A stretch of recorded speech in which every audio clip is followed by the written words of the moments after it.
అందరికి నమస్తే. ముఖ్యమంత్రి అంటే మంత్రుల్లోకెల్లా ముఖ్యమైన మంత్రి. ఆయన కూడా ఒక మంత్రే. కాకపోతే ఒక ముఖ్యమైన మంత్రి అవసరమైతే టీమ్ లీడర్.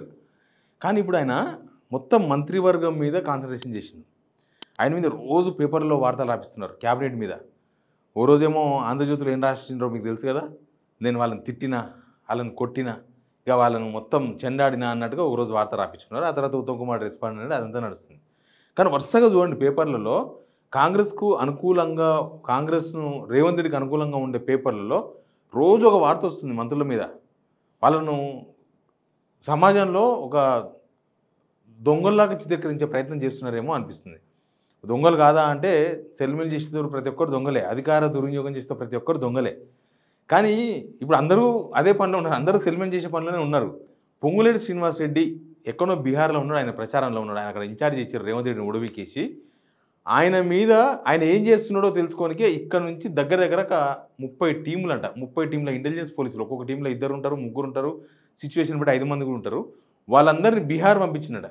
పొంగులేడు పోయిన మరుసటి రోజు వాళ్ళంతా బీహార్ పోయి అసలు పొంగులేడు ఏం చేస్తుండో అక్కడి నుంచి రిపోర్ట్ చేస్తున్నారట వాళ్ళంతా. మంత్రులను ఎందుకు టార్గెట్ చేస్తున్నారు, అసలు ఏం చెప్పదలుచుకున్నారు రేవంత్ రెడ్డి అనే అంశం మీద మనం మాట్లాడదాం. సబ్స్క్రైబ్ చేసి ప్రోత్సహించండి, షేర్ కూడా చేయండి.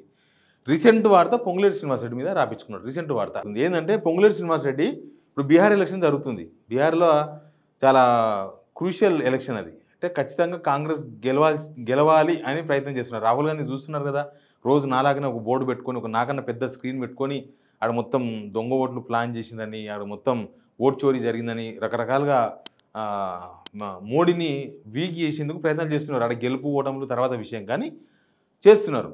అంత కేర్ బీహార్ ఎలక్షన్స్లో రేవంత్ రెడ్డిని ప్రచారం నుంచి తప్పించారు. యాక్చువల్లీ ఈయన ఒక స్టార్ క్యాంపెయినర్ ఉండాలి ఆడ. ఎందుకు తప్పించారు అని అంటే, ఇంకా మనోడు అంతకుముందు మాట్లాడిన మాటలు, బీహారీల మీద మాట్లాడిన మాటలు ఆడ ప్రశాంత్ కిషోర్ ఊపి వదిలేస్తే రేవంత్ రెడ్డి వస్తే మైనస్ అవుతుంది. ఒకసారి పోయించుండు కథం, ఆడ మొత్తం అల్లకులాలమైంది కాంగ్రెస్. దాంతోనే ఆయన తప్పించేసారు. ఇక్కడ నుంచి పొంగులేటి శ్రీనివాస్ రెడ్డికి బాధ్యతలు అప్పగించారు. కానీ ఇక్కడ నుంచి 30 టీములు, ఇంటెలిజెన్స్ టీములు ఏం చేస్తున్నాయి చాలా ఇంపార్టెంట్ పాయింట్. తెలంగాణలోనే ఎలక్షన్ ఉంది, తెలంగాణలో చాలా వ్యవహారాలు ఉన్నాయి. కానీ ఇక్కడ ప్రతిపక్షం మీద ఆల్రెడీ నిఘా ఉంది. ప్రతిపక్ష లీడర్లు ఏం చేస్తున్నారు, ఎవరితో మాట్లాడుతున్నారు, ఇదంతా ఒక పక్క నడుస్తుంది. కానీ సొంత క్యాబినెట్ మంత్రి మీద ఎందుకు నిఘా పెట్టినారు అనేది అర్థం కాలేదు. వాళ్ళు అడిగి పోయిన వాళ్ళంట రోజు ఆయన ఎవరిని కలుస్తున్నాడు పొంగులేటి శ్రీనివాస్ రెడ్డి. ప్రియాంక గాంధీతో ఎంతసేపు మాట్లాడుతున్నాడు, రాహుల్ గాంధీకి దగ్గర అవుతున్నాడు ఏమన్నా, లేకపోతే ఇంకా అక్కడున్న టాప్ 5 లీడర్స్ ఉంటారు కదా, మల్లికార్జున ఖర్గే కావచ్చు, అక్కడున్న ఇంకా ఏఐసీసీకి దగ్గరగా ఉండే లీడర్లు కావచ్చు, తర్వాత క్రియాశీలకంగా పనిచేసే లీడర్లు కావచ్చు, వాళ్ళతోన ఆయన ఎట్లా ఉంటున్నాడు, ఎంతసేపు మాట్లాడుతున్నాడు, ఎక్కడ క్లోజ్ అవుతున్నారు, ఆయన ఏ అంశాలను అధిష్టానానికి అప్పచెప్తున్నాడు.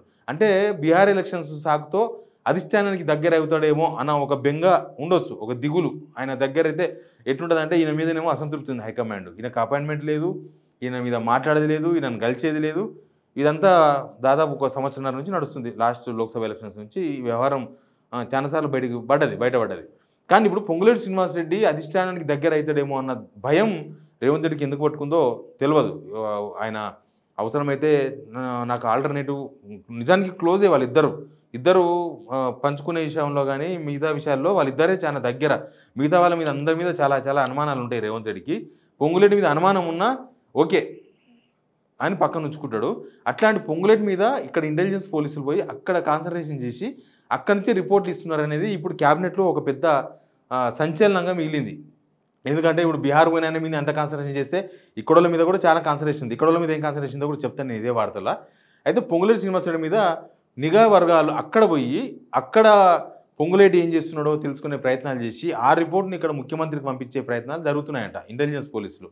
రేవంత్ రెడ్డికి మంచిగా ఉన్న వాళ్ళ మీద తప్ప రేవంత్ రెడ్డి మీద యాంటీ ఉన్న ప్రతి ఒక్కరికి కాన్సన్ట్రేషన్ చేస్తారు ఇంటెలిజెన్స్లు. వాళ్ళ కదలికలు, వాళ్ళ ఫోన్ నెంబర్లు, వాళ్ళు ఎవరెవరికి ఫోన్లు చేస్తున్నారు, ఏం మాట్లాడుతున్నారు, వాళ్ళ వ్యూహం ఏంది, వాళ్ళు గవర్నమెంట్కి అగెనిస్ట్గా ఏం ప్లాన్ చేస్తున్నారు, ఇట్లాంటివి ఎవరి గవర్నమెంట్లో జరిగేది. దానేమి మనం తప్పడానికి అవసరం లేదు. దాన్ని కావాలని వీళ్ళేదో ఫోన్ ట్యాపింగ్ అని చెప్పేసి కొత్త అంశం తెర మీద తీసుకొచ్చారు. కానీ ఇప్పుడు పొంగులేటి ఇష్యూను కూడా, పొంగులేటిది కూడా ఉండొచ్చు, రాడార్లోనే ఉంటుంది, సీఎం రాడార్లోనే పొంగులేటి వ్యవహారం కూడా ఉంది అనేది ఈ ఇంటెలిజెన్స్ వ్యవహారం అంతా బయటకు వచ్చినాక అర్థమైపోయింది.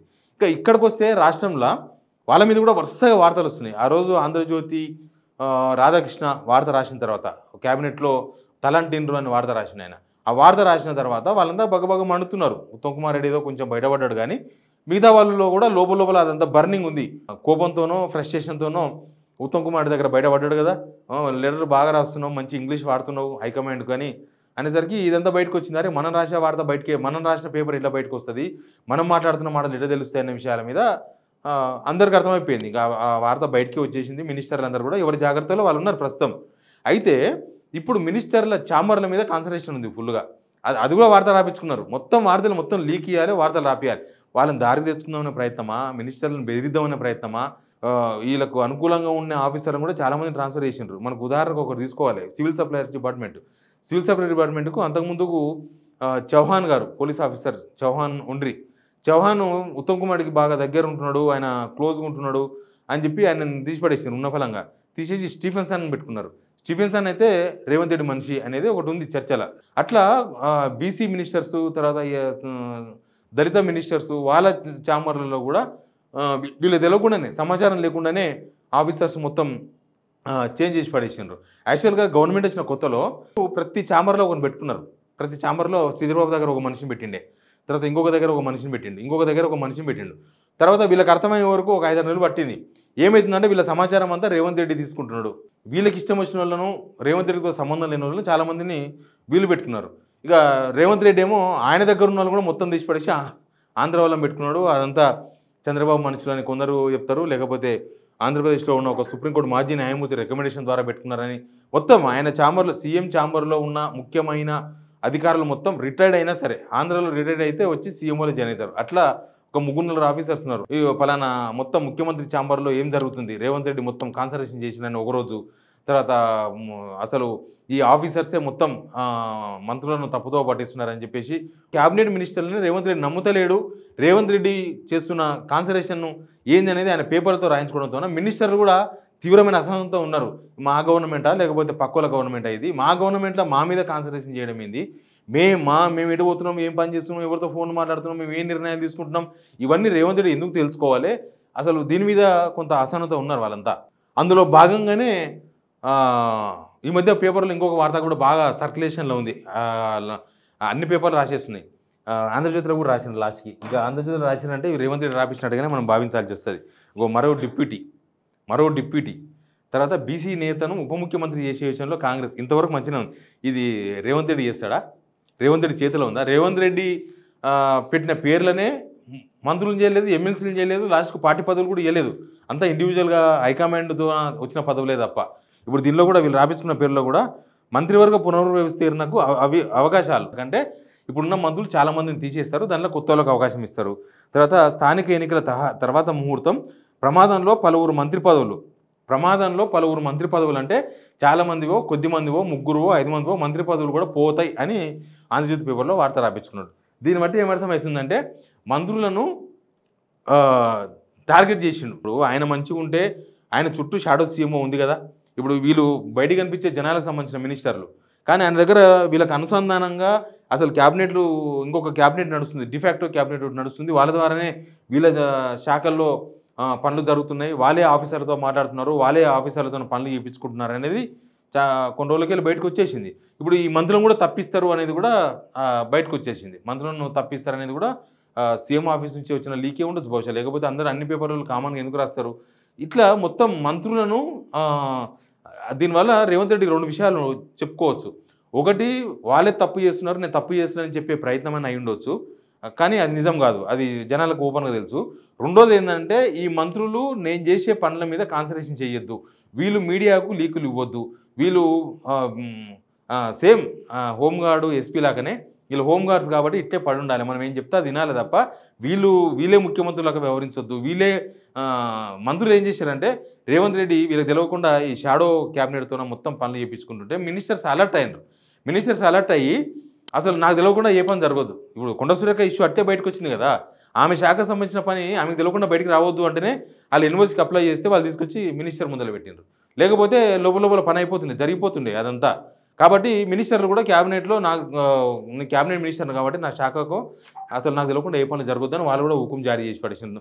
ఈ ఆఫీసర్లు కూడా చాలా ఇద్దరి మధ్యలో, సీఎం ఆఫీసు మినిస్టర్స్ మధ్యన వాళ్ళంతా నలిగిపోతున్నారు. మొన్న ఒక ఐఏఎస్ రిజ్వీ అని ఒక మంచి ఐఏఎస్ ఆఫీసర్ ఆల్రెడీ వెళ్ళిపోయాడు వీఆర్ఎస్ పెట్టుకొని, మొన్న జూపలకృష్ణారావు వర్సెస్ సీఎం కొట్లాటల. ఇట్లా మొత్తం కూడా మినిస్టర్స్లో చాలా డిఫరెన్సెస్ ఉన్నాయి, ఒకరికంటే ఒకరు పడదు. వీళ్ళందరూ కలిసి మళ్ళీ సీఎంతో కొట్లాట, సీఎం వీళ్ళను దారి తీసుకొచ్చుకునే ప్రయత్నం. అసలు దేనికోసం దారి తీసుకొచ్చుకోవాలో కూడా తెలియదు. ఇప్పుడు జనం కోసం దారి తీసుకొచ్చుకుంటేనేమో ఎవరికి ఇబ్బంది లేదు. కానీ అందరూ ఒకటే దారిలో ఉన్నారు. మళ్ళీ దారి తీసుకొచ్చుకోవడం ఏందనేది అర్థమైతలేదు. ఇక్కడ జరుగుతున్న వ్యవహారం ఏంది, గవర్నమెంట్లో జరుగుతున్న దొంగ పనిలో, లంగ పనిలో, ఏదో పనిలో ఏంది అసలు దేనికోసం వీళ్ళందరినీ ఆయన లైన్లోకి తీసుకొచ్చుకోవాలనుకుంటున్నాడు అనేది కూడా విషయం అర్థమైతలేదు. కానీ వరుసగా పేపర్లో రాస్తున్న వార్తలు చూస్తే మాత్రం మినిస్టర్లను టార్గెట్ చేసిండు ఆయన. మినిస్టర్లను జనాలలో వాళ్ళ మీద ఒక అభిప్రాయం కలిగే విధంగా ఆయన ప్రయత్నాలు చేస్తున్నాడని మాత్రం చాలా క్లియర్గా అర్థమవుతుంది. అసలు ఏం జరుగుతుందో చూద్దాం. ఇదంతా జూబ్లీస్ ఎలక్షన్స్తో ముడిపడి ఉన్నాయి. దాని తర్వాత ఇవన్నీ క్లారిటీ వచ్చే అవకాశం ఉంటుంది. అసలు ఆయన ఉండడా కూడా క్లారిటీ లేదు. ఇవన్నీ కూడా చాలా విషయాలు తెలుస్తాయి. అందుకని తాడో పేడో అంటున్నాడు. జూబ్లీస్ తర్వాత ఆయన విషయం మీద కూడా తేలిపోతుంది. అన్ని విషయాలు జూబ్లీస్ ఎలక్షన్ తర్వాతనే. కానీ ఆయన వరుసగా పేపర్లో రాస్తున్న వార్తతోన ప్రభుత్వం ఇచ్చేదే పోతుంది. మినిస్టర్లు అంటే ఎవరు? ప్రభుత్వమే కదా. ప్రభుత్వం ఇచ్చేదే పోతుంది. అసలు ప్రభుత్వంలో ఏం జరుగుతుందో అన్ని బండారం అంతా కూడా బయటపడుతుంది. ఇట్లా చూద్దాం మనం కూడా ఏం జరుగుతుందో. Please subscribe signal TV.